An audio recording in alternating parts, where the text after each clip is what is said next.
Hello my dear students, welcome to Learner's World. In this video, I talk about Unit 4 Elements of Writing Part 3. First one is Compare and Contrast. സമാനതകളും വ്യത്യസ്തതകളും. It is natural for people to look for similarities and dissimilarities. Sometimes you will be asked to compare and contrast two things. Sometimes you may be asked only to compare, sometimes only to see the differences, but sometimes both. അതായത് നമ്മൾ ആളുകൾ സാധാരണയായിട്ട് സിമിലാരിറ്റീസും ഡിസിമിലാരിറ്റീസും ഒക്കെ വീക്ഷിക്കാറുണ്ട്. അതായത് സമാനതകളും വ്യത്യസ്തതകളും ഒക്കെ വീക്ഷിക്കാറുണ്ട് എന്നാണ് പറയുന്നത്. ചില സമയത്ത് നിങ്ങളോട് കമ്പയർ ചെയ്യാൻ മാത്രം പറയും. അതായത് സമാനതകൾ രണ്ട് തിങ്സ് തമ്മിലുള്ള കമ്പാരിസൺ മാത്രം പറയും. ചിലപ്പോൾ അതിൻ്റെ കോൺട്രാസ്റ്റും വ്യത്യാസങ്ങളും കാണിക്കാനൊക്കെ പറയും എന്നാണ് പറയുന്നത്. രണ്ട് വസ്തുക്കൾ തമ്മിലുള്ള കമ്പാരിസനും കോൺട്രാസ്റ്റിംഗ് ഒക്കെ നിങ്ങളോട് ചെയ്യാൻ പറയും. Sometimes you may be asked only to compare. ചില സമയത്ത് നിങ്ങളോട് കമ്പയർ ചെയ്യാൻ മാത്രം പറയും. Sometimes only to see the differences. ചില സമയത്ത് നിങ്ങളോട് ഡിഫറൻസസ് വ്യത്യാസങ്ങൾ കാണിക്കാൻ പറയും. ചില സമയത്ത് രണ്ടും ചെയ്യാനൊക്കെ പറയാറുണ്ട്. ഇതൊക്കെ സാധാരണയാണെന്നാണ് പറയുന്നത്. The main aim of compare and contrast essay is to analyze a subject. ഇനി ഇതിൻ്റെ മെയിൻ എയിം എന്ന് പറയുന്നത്, അതായത് ഈ ഒരു കമ്പയർ ആൻഡ് കോൺട്രാസ്റ്റ് എസ്സേയുടെ പ്രധാന ഉദ്ദേശം എന്ന് പറയുന്നത് ഒരു സബ്ജക്റ്റിനെ അനലൈസ് ചെയ്യുക എന്നുള്ളതാണ്. അനലൈസ് ചെയ്യുക എന്ന് പറഞ്ഞാൽ അപഗ്രഥിക്കുക എന്നുള്ളതാണ്. It does not aim at stating the outward or obvious similarities and differences but hidden and subtle ones. അപ്പോൾ ഈ ഒരു അനലൈസ് ചെയ്യുന്നത്, ഒരു സബ്ജക്റ്റിനെ അനലൈസ് ചെയ്യുക എന്നുള്ളതാണ് ഈ ഒരു comparison and compare and contrast എസ്സേയുടെ ഉദ്ദേശം എന്ന് പറയുന്നത്. അപ്പോൾ നമ്മൾ അനലൈസ് ചെയ്യുമ്പോൾ, അതായത് ഈ ഒരു കോൺട്രാസ്റ്റിങ്ങും കമ്പയറിങ്ങും നടത്തുന്ന സമയത്ത് അതിൻ്റെ പുറമെ കാണുന്ന വ്യത്യസ്തതകളെയും സമാനതകളെയും അല്ല നമ്മൾ പ്രാധാന്യം കൊടുക്കേണ്ടത്. അതിൻ്റെ ഉള്ളിൽ ഒളിഞ്ഞിരിക്കുന്ന കാര്യങ്ങളെയാണ് നമ്മൾ അനലൈസ് ചെയ്യേണ്ടത് എന്നാണ് പറയുന്നത്. Thus you compare two types of dwelling places like flats and independent houses or two types of factories. ഇനി പറയുന്നത്, ചിലപ്പോൾ നമ്മളോട് കമ്പയർ ചെയ്യാൻ പറയുന്നത് ഫ്ലാറ്റുകളും പ്രത്യേക വീടുകളും തമ്മിലുള്ള കമ്പാരിസൺ ആയിരിക്കും, അല്ലെങ്കിൽ രണ്ട് തരം ഫാക്ടറികളെ പറ്റിയിട്ടുള്ള കമ്പാരിസൺ ആയിരിക്കും നമ്മൾ ചെയ്യുന്നത് എന്നാണ് പറയുന്നത്. Then what is cause and effect? Another element of writing is cause and effect. Okay, in your interactions with friends and family, you often explain the reasons and effects of certain incidents or developments. അതായത് നമ്മൾ ഫ്രണ്ട്സും ഫാമിലിയും ഒക്കെ ആയിട്ട് സംസാരിക്കുമ്പോൾ പലപ്പോഴും ചില സംഭവങ്ങളുടെ കാരണങ്ങളും അവയുടെ ഫലങ്ങളൊക്കെ കാണിക്കാറുണ്ട്, അല്ലേ?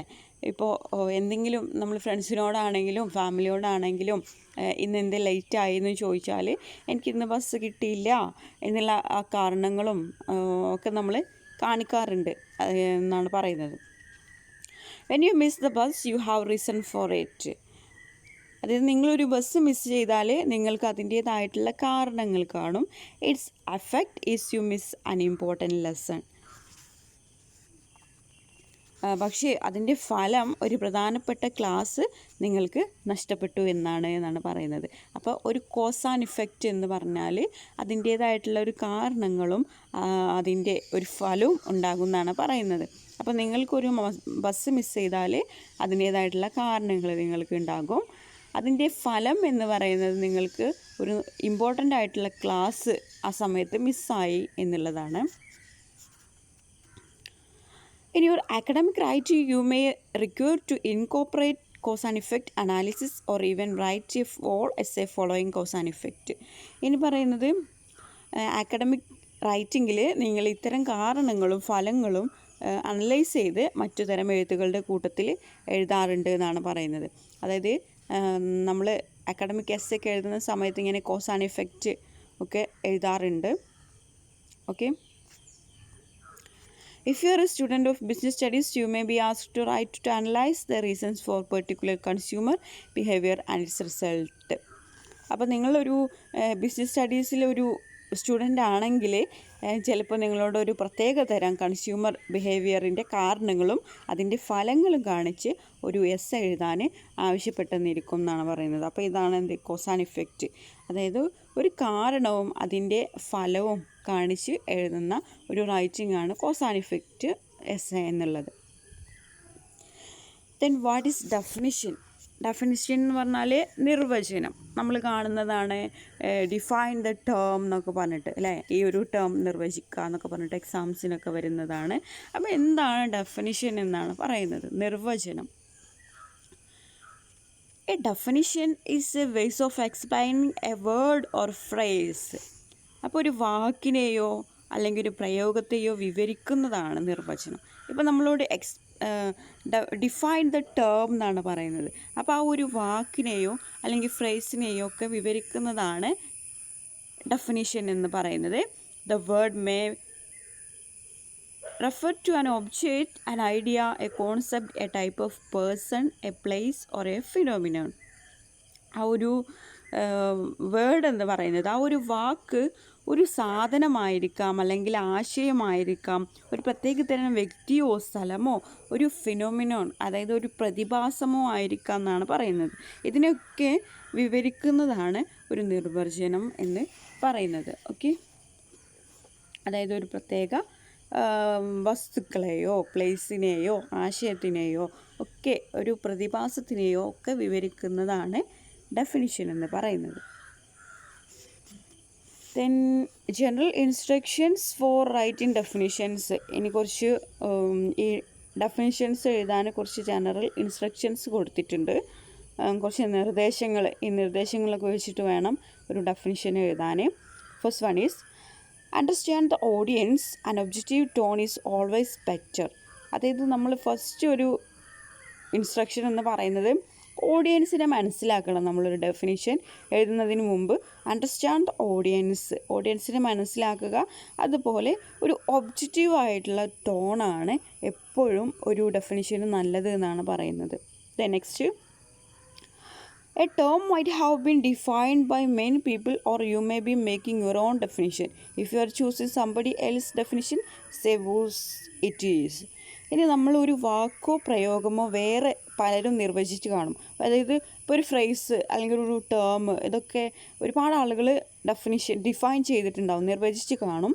ചിലപ്പോൾ നിങ്ങൾ സ്വന്തം നിർവചനമായിരിക്കും കൊടുക്കുന്നത്, ചിലപ്പോൾ നമ്മളുടേതായിട്ടുള്ള ഒരു ഡെഫിനിഷനായിരിക്കും നമ്മൾ എഴുതുന്നത്. അപ്പോൾ നമ്മൾ മറ്റുള്ളവരുടെ ഡെഫിനിഷൻ ഉപയോഗിക്കുകയാണെങ്കിൽ അത് ആരുടേതാണെന്ന് പറയണമെന്നാണ് പറയുന്നത്. ഇപ്പം നമ്മൾ വേറൊരാൾ ഡിഫൈൻ ചെയ്ത കാര്യമാണ് നമ്മൾ എടുത്തെഴുതുന്നതെങ്കിൽ അത് നമ്മൾ മെൻഷൻ ചെയ്യണം, ഇന്നയാളുടെ വാക്കുകളാണെന്ന് പറഞ്ഞിട്ട് മെൻഷൻ ചെയ്യണം എന്നാണ് പറയുന്നത്. Then next, some background information about the defining term will help. Is it something comparatively new, who's used it first. ഇനി പറയുന്നത് ഒരു വാക്ക് നിർവചിക്കുമ്പോൾ അല്പം പാശ്ചാത്തല വിവരങ്ങൾ, അതായത് ബാക്ക്ഗ്രൗണ്ട് ഇൻഫോർമേഷനൊക്കെ കൊടുക്കുന്നത് സഹായകരമായിരിക്കും എന്നാണ് പറയുന്നത്. ആ വാക്ക് പുതിയതാണോ, ആരാണ് ഇത് ആദ്യമായിട്ട് ഉപയോഗിച്ചത് എന്നുള്ള ബാക്ക്ഗ്രൗണ്ട് ഇൻഫോർമേഷൻസൊക്കെ കൊടുക്കുന്നത് ഡെഫിനിഷനിൽ നല്ലതായിരിക്കും. Then wherever needed give the dictionary meaning. വേണമെങ്കിൽ സാധിക്കുന്നിടത്തൊക്കെ നമുക്ക് ഡിക്ഷണറി മീനിങ് ഒക്കെ കൊടുക്കാൻ കഴിയും. Then try to find out the etymology of the word. ആ ഒരു വേർഡിൻ്റെ ഉത്ഭവത്തെ പറ്റി അറിയാനൊക്കെ ശ്രമിക്കണം എന്നാണ് പറയുന്നത്. ഇപ്പോൾ ഒരു ടേമാണ് നമ്മൾ ഡിഫൈൻ ചെയ്യുന്നതെങ്കിൽ അതിൻ്റെ എറ്റിമോളജി ഓഫ് ദ വേർഡ്, അതായത് ആ വാക്കിൻ്റെ ഉത്ഭവത്തെ പറ്റി അറിയാൻ ശ്രമിക്കുക. Then illustrate with examples wherever possible, അതായത് ഉദാഹരണങ്ങളൊക്കെ കൊടുക്കുക എന്നാണ് പറയുന്നത്. Then next, rhetorical mode is division or classification. എന്താണ് division or classification? Division or classification will be help us to manage things better. അതായത് ഈ ഒരു ഡിവിഷൻ ഓർ ക്ലാസിഫിക്കേഷൻ, അതായത് കാര്യങ്ങൾ നല്ല രീതിയിൽ മാനേജ് ചെയ്യാൻ നമ്മളെ ഹെൽപ്പ് ചെയ്യും എന്നാണ് പറയുന്നത്. If we have many poems to study or write about, we can classify them under groups like lyrics, sonnets and elegies.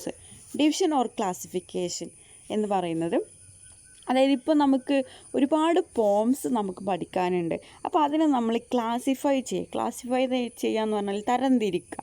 എങ്ങനെ? ഡിഫറെൻറ്റ് ഗ്രൂപ്പുകളായിട്ട് നമുക്ക് തരംതിരിക്കാം. അതായത് നമുക്ക് ഒരുപാട് പോംസ് പഠിക്കാനുണ്ട്.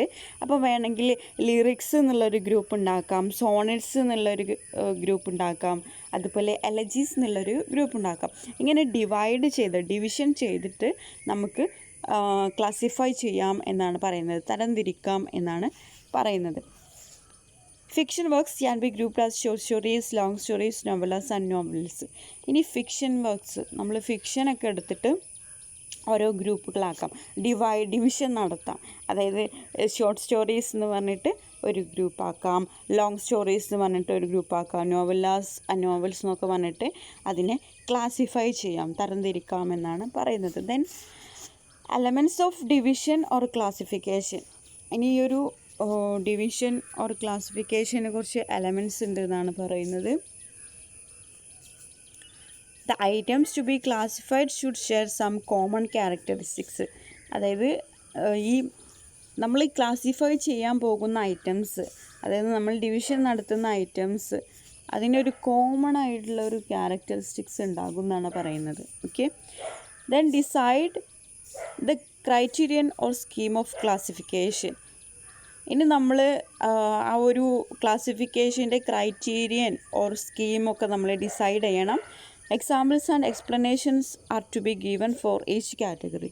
ഓരോ കാറ്റഗറിക്കും നമ്മൾ എക്സാമ്പിൾസും അതിൻ്റേതായിട്ടുള്ള എക്സ്പ്ലനേഷനൊക്കെ നൽകണം. Then mention what you are planning to classify in the introduction. This will serve as a thesis statement. ഇനി നിങ്ങൾ എന്താണ് നിങ്ങൾ ക്ലാസിഫൈ ചെയ്യുന്നത് എന്നുള്ളത് മെൻഷൻ ചെയ്യണം എന്നാണ് പറയുന്നത്. Okay, I conclude here. Thank you for watching our video. If you are interested, please subscribe.